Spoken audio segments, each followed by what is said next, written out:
honouring some of the 2 million black soldiers who fought for Britain in the First and Second World Wars. The UK's first memorial to African and Caribbean heroes of the conflicts has been unveiled in Brixton. Louisa Preston was there.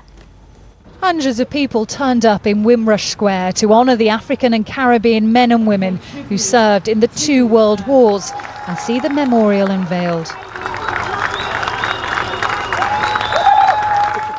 92-year-old Alan Wilmot was in the Royal Navy during World War II. He was glad to have made it to the ceremony.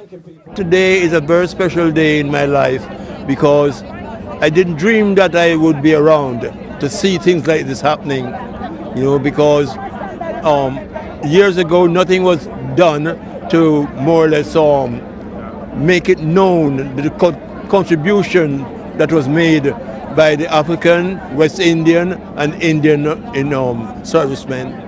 Many had come to honour and remember their loved ones and were just pleased they were being recognised at last. One of the reasons why it's taken 100 years to remember this is because in 1919, when there was a victory march through London, Africans and Caribbeans weren't invited, and so they were written out of the history of the First World War.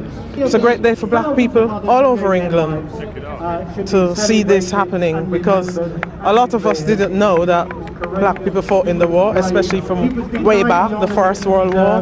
Victor Farr's uncle served in the Royal Air Force during the Second World War, and the 82-year-old made a special journey to be in Brixton today. I've flown all the way from Jamaica to be here today to get this opportunity to let people know that the part that the Jamaicans have played in the Second World War. The ceremony included an African-inspired parade with carnival puppets and stilt walkers before dignitaries laid wreaths for the fallen.